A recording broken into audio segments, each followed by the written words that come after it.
अशोक कुमार जी हमारे साथ पूर्व डीजीपी उत्तर प्रदेश मौजूद हैं। अशोक सर का उत्तराखंड मौजूद हैं। अशोक सर का बहुत स्वागत है। और चर्चा की शुरुआत अशोक सर आपसे करूंगा। किसी भी मामले में ये तो तय रहता है कि भाई पुलिस कानून, खाकी वर्दी, वो खुद कानून के दायरे में रह के ही कार्य करेगी।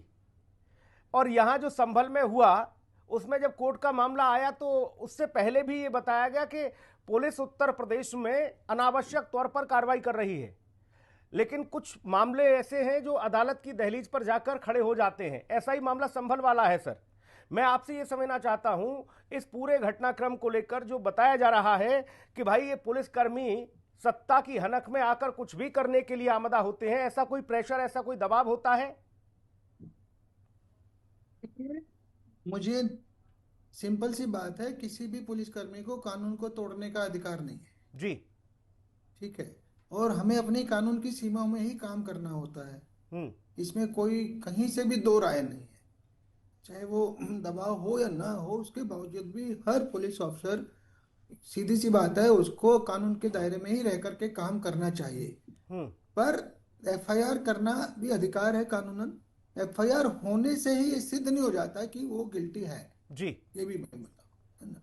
वो समय बताएगा। यस, जिनके अगर आरोप हैं किसी के ऊपर, तो एफआईआर हो सकती है, बिल्कुल होनी चाहिए, किंतु उसकी इन्वेस्टिगेशन के बाद समय बताएगा क्या सच है क्या झूठ है। अगर किसी भी पुलिसकर्मी ने गलती की है, कानून का उल्लंघन किया है, तो उसे सजा मिलनी चाहिए। जी। किंतु अगर उसने कानून का उल्लंघन नहीं किया है, तो कुछ जो जो एक सरकारी नौकरी वाले को प्रोटेक्शन होते हैं, वो भी प्रोटेक्शन होना चाहिए अगर उसने अपने उसमें किया है। तो मैं यही कह सकता हूँ। मैं इसकी मेरिट्स पे भी कमेंट नहीं कर सकता, जी। क्योंकि वो तो जब इन्वेस्टिगेशन हो जाएगी, एफआईआर होना ठीक है, अच्छी बात है, एफआईआर हो गया। किंतु एफआईआर होना ही अपने आप में प्रूफ नहीं है। ठीक उसकी बात। प्रूफ के लिए हमें इन्वेस्टिगेशन का इंतजार करना पड़ेगा। जी इतना सर। मैं हाँ, महकमे को दलों में बिल्कुल नहीं बंटना चाहिए। हमें तो कानून के हिसाब से अपना काम करना है। हम्म। संविधान से ऊपर कोई नहीं है, कानून से ऊपर कोई नहीं है। जी। पहली बात। दूसरी बात, मैं एक टर्म यूज करता रहा जब मैं डीजीपी था, कि पुलिस के पास ट्रिपल पावर होती है। जी। Compare to other departments, triple power होती है। पावर ऑफ यूनिफॉर्म नंबर एक, दूसरी पावर ऑफ वेपन्स, और तीसरी पावर ऑफ लॉ, कानून की पावर। हमें एफआईआर करने का अधिकार है, अरेस्ट करने का अधिकार है। तो हमें इस ट्रिपल पावर का जनहित में सदुपयोग करना है, जी। पब्लिक इंटरेस्ट में, उसका दुरुपयोग नहीं करना। तो कभी कभी आदमी जो है ना, अपनी, जो पुलिस वाले, जो आप एफआईआर की बात कर रहे हो, इस तरह के केस होता है जब आदमी अपने अधिकार क्षेत्र से बाहर जाता है। हम्म। तो हमें प्रेजेंट केस में भी ये देखना होगा कि क्या वो अपने अधिकार क्षेत्र के बाहर गए। हम्म। तो वो तो विवेचना ही बताएगी। जी। भाई, हम लोगों को सेल्फ डिफेंस में गोली चलाने का अधिकार है, हम लोगों को क्राउड कंट्रोल में गोली चलाने का अधिकार है। उसका देश का कानून बना हुआ है, सेक्शंस बने हुए हैं। तो उसके हिसाब से काम होगा, उसी हम्म। के हिसाब से विवेचना होनी चाहिए, उसी के हिसाब कोर्ट जज करेगा। हम्म। मैं तो यही कह सकता हूँ कि भाई, ये तो हमारी नौकरी में लगा है। दुर्भाग्यपूर्ण है कि कई बार बहुत अच्छा काम करके भी हम लोग पॉलिटिक्स का शिकार हो जाते हैं। जी। ये नौकरी के साथ लगा है।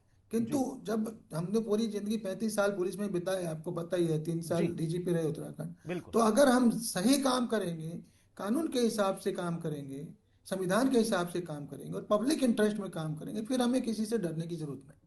नहीं, आपको डरने की जरूरत तो नहीं है। ये तो पहले दिन से आप ठान के रखते हैं सर। इस तरह की स्थिति बनाई क्यों जाती है? क्यों ऐसा रहता है कि भाई हमारे इशारे पर ये नाच रहे हैं या उनके इशारे पर नाच रहे हैं? ऐसी स्थिति क्यों बना दी जाती है? ये कोहरा कब देखिए, तो छटेगा? ये कोहरा कब छटेगा सर? सुनील जी, ये तो डेमोक्रेसी के कारण है। हम्म। देश में प्रजातंत्र है, लोकतंत्र है, चुनाव होने हैं। हम्म। तो हर कोई अपना पार्टी में बटा हुआ है। तो हम्म। उसमें प्रशासन को, पुलिस को भी लपेट देते हैं। जी। तो वो तो क्या ही बोले उसके बारे में, मैं कुछ नहीं कमेंट क्या करूंगा। इससे आपके मनोबल पर कुछ असर पड़ता है सर?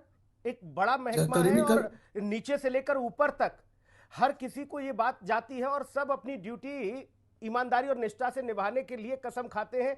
फिर आपकी मनोदशा क्या होती है जब ऐसे पॉलिटिकल लोग जो बड़े चेहरे हैं, वो जब इस तरह की बयानबाजी करें तब? बिल्कुल पड़ता है। जब अगर हमने काम सही किया हो और उसमें फिर पुलिस को वो खानी पड़े, मतलब सजा भुगतनी पड़े, सस्पेंड होना पड़े, तो मनोबल बहुत ज्यादा टूटता है, इसमें कोई शक नहीं। जी। ये मैं तो एक बड़ी बात यहाँ कहना चाहता हूँ। मैंने एक किताब भी लिखी है, भारत की आंतरिक सुरक्षा। जी। जो आतंकवादी हैं, जो बड़े क्रिमिनल हैं, जो ऑर्गेनाइज क्रिमिनल हैं, बड़े गैंगस्टर्स हैं, उनके खिलाफ कौन सी कोर्ट क्या सजा दे देगी, हम्म। कौन गवाही देगा? आप समझ रहे हैं? जी। एक मर्डर कर लो, दो मर्डर कर लो, से शुरू करी थी, आखिरी में एसएसपी मथुरा था, फिर हम जी। उत्तराखंड आ गए डिवीजन के बाद। हम्म। तो ये जो बड़े अपराधी होते हैं और आतंकवादी होते हैं, ये देखिए, मैं किसी उसकी अंदर डिटेल में नहीं जा रहा हूँ कि एनकाउंटर सही था गलत था, पर ऐसे लोगों के खात्मे से तो पब्लिक को त्राण मिलता है, हम्म। उनके अपराधों से छुटकारा मिलता है, और कोई रास्ता नहीं है ऐसे अपराधियों को। उनका जिंदा रहना इस पृथ्वी पे बोझ है।